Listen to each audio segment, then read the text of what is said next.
bisa sampai ke tangan kalian? Yang buat. Ya buat, ya betul. Yang menjual. Yang menjual, yang mengantar, ya. Iya, tentu ada yang memakainya, ya, betul sekali. Nah, jadi anak-anak, pada hari ini tujuan pembelajaran kita yaitu kalian diharapkan mampu mengetahui tentang apa itu kegiatan ekonomi, menyebutkan 3 proses kegiatan ekonomi, menjelaskan hubungan antara kegiatan produksi, distribusi, dan juga konsumsi. Lalu kemudian kalian juga diharapkan mampu memahami tentang peran pelaku ekonomi, menemukan contoh kegiatan produksi, distribusi, dan konsumsi di lingkungan sekitar, kemudian menganalisis peran pelaku ekonomi dari contoh kegiatan yang sudah kalian temukan, dan yang terakhir kalian nanti juga akan membuat poster dari hasil investigasi kalian. Sampai sini ada yang ingin ditanyakan? Belum, Bu. Baik, bisa dilanjut ya. Nah, sebelumnya apakah kalian sudah tahu apa itu kegiatan ekonomi? Jualan. Iya, betul.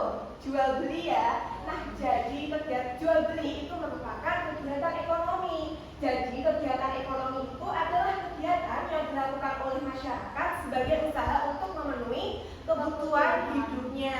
Nah, orang melakukan jual beli itu kan tentu untuk memenuhi kebutuhannya.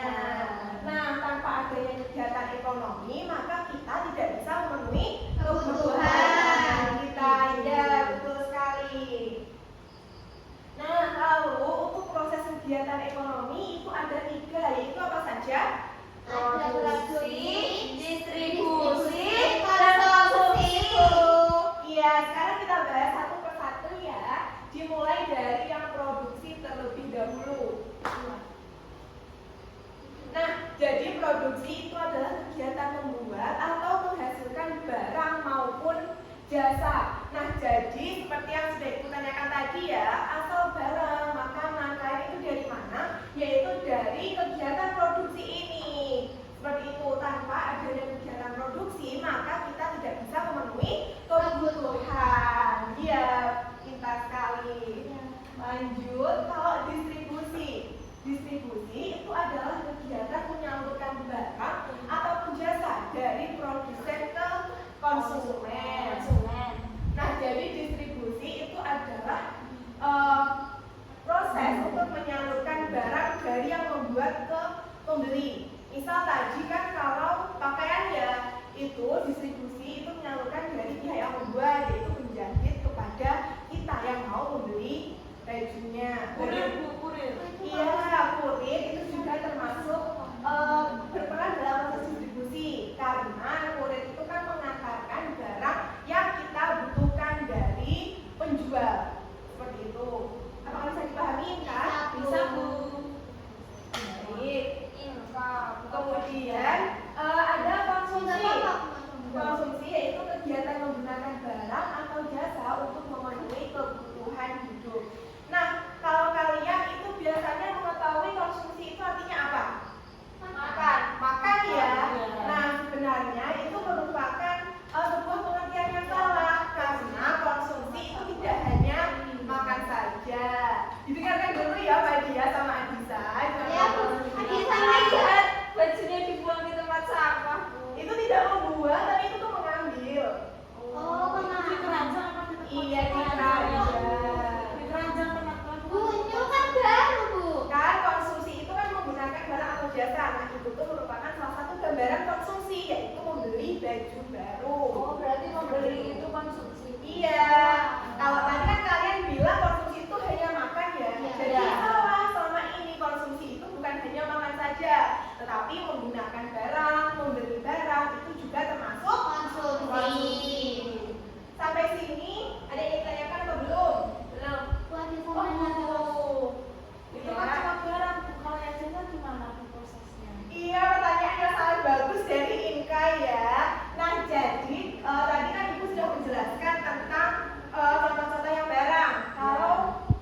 ketiga kegiatan ini tidak bisa dipisahkan satu sama lain.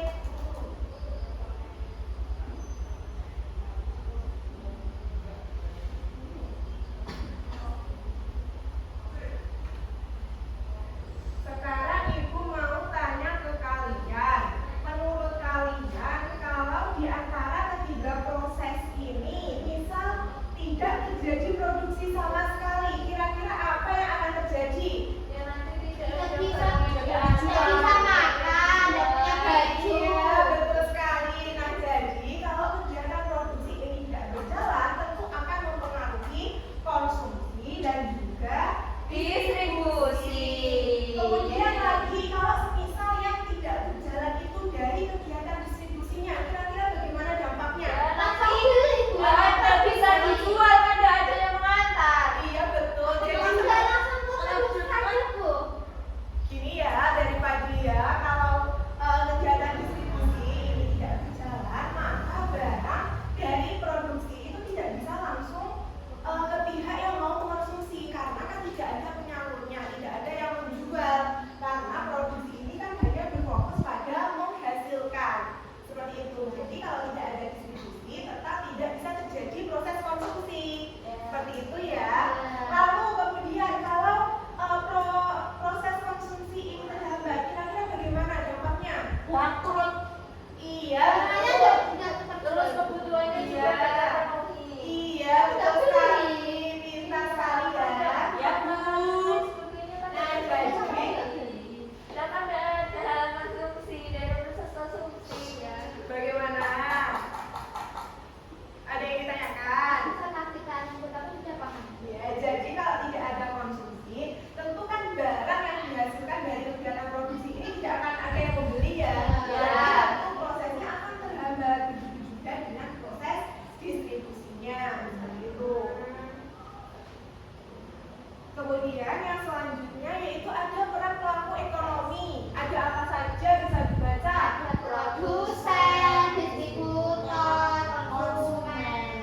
Ya baik. Nah setelah kita bahas satu persatu, sebenarnya apa itu produsen? Yaitu orang ataupun pihak yang menghasilkan barang atau jasa. Nah jadi produksi tadi kan kegiatan menghasilkannya ya. Kalau produsen itu orang yang melakukan kegiatan produksi ini.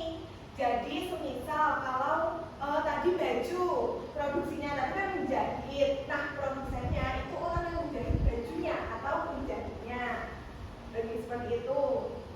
Kemudian kalau distributor itu orang atau pihak yang menyalurkan barang dari produsen ke konsumen. Seperti yang sudah dijelaskan tadi, kalau tidak ada kegiatan distribusi, tentu kan barang tidak akan sampai ke konsumen. Jadi peran distributor di sini sangat penting.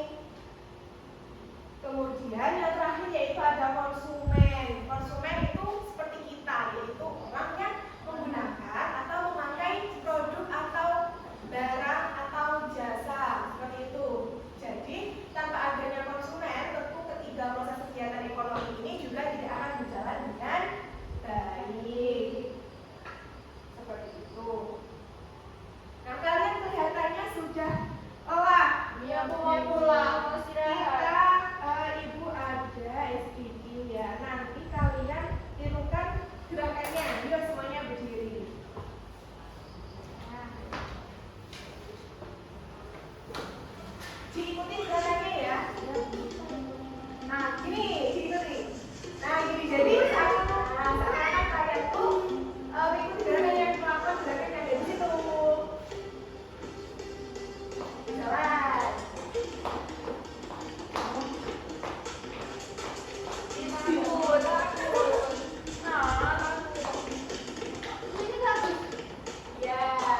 Ayo anak-anak.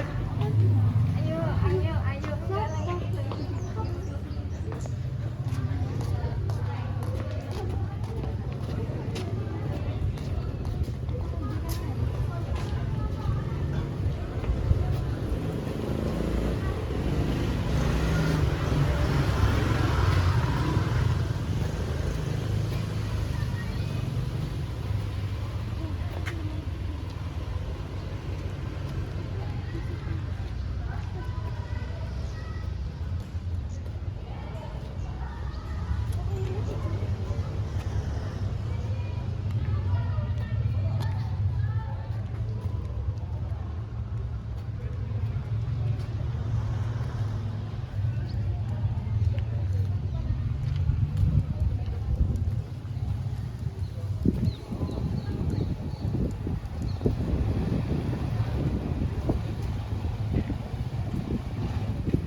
bisa ada.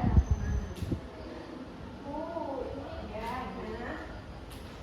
Kalau di kantin kan cuma ada yang jualan sama yang beli. Ya, terus? Terus berarti ini bisnis. Oh, yang mengantar ke sini. Ya. Oh iya. Itu bisa dipahami? Oh, bisa Bu ya. Nanti kalau sudah selesai untuk setiap kelompok maju ke depan untuk mempresentasikan hasilnya ya. Ya Bu.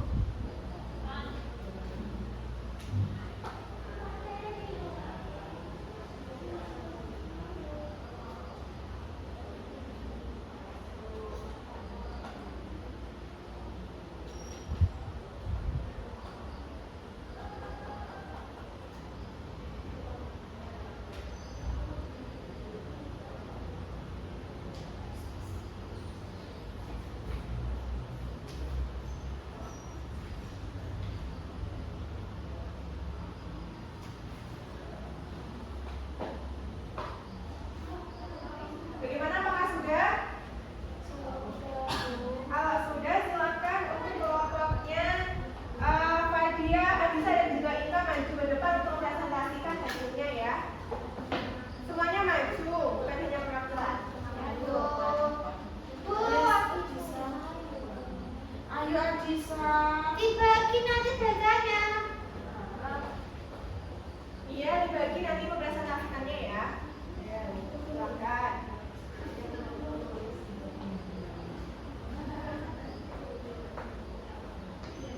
Ini posternya perjalanan roti dari produsen ke konsumen roti tawar. Iya, boleh. Kemudian produsennya toko roti Maju Jaya, distributornya kurir toko roti, kemudian penjualnya kantin di sekolah dan konsumennya siswa jadi guru. Produksinya itu diproduksi oleh toko roti Maju Jaya. Prosesnya dimulai dari mencampur bahan seperti tepung, gula, ragi, dan juga air. Adonan kemudian diuleni, didiamkan agar mengembang, dicetak dan dipanggang hingga matang. Ya. Terus distribusinya itu setelah dipanggang, roti dikemas dalam plastik bening. Distributor dari toko roti mengirimkan roti tersebut menggunakan motor. Iya, dengan motor itu kan. Ya. Kantin sekolah, warung sekitar dan minimarket terdekat. Ya. Lalu Konsumsi ini yang bisa. Terus yang konsumsi itu, konsumen roti itu kan siswa, guru, sama masyarakat sekitar. ya. Terus roti dikonsumsi sebagai makanan ringan saat sarapan, istirahat sekolah, atau menjadi bekal. Ya, betul. Coba ini kalian dilengkapi juga ada masalahnya ya sama kesimpulannya. Coba dibacakan juga. Kalau masalahnya itu kan kadang rotinya terlambat dikirim sehingga stok di kantin itu sudah habis duluan. Iya.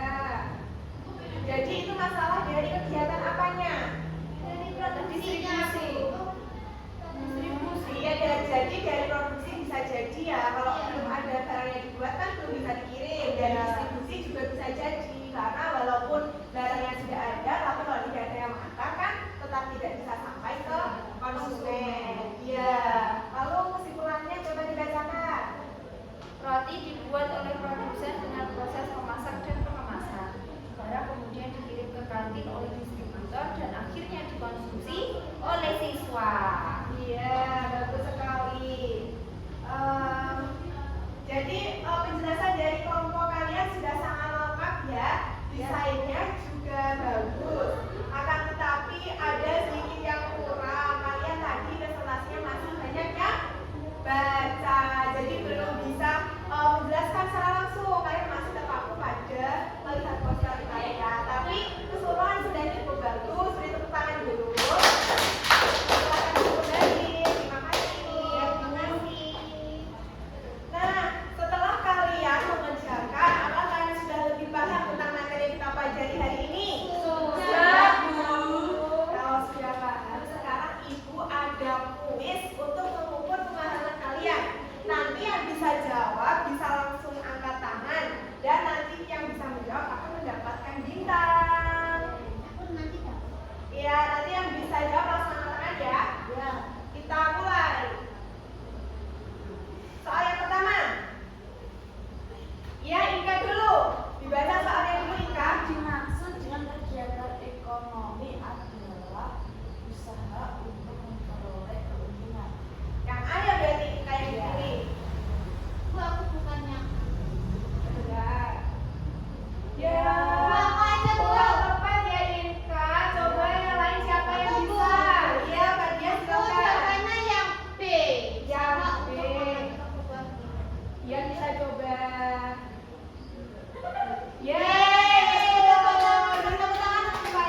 ini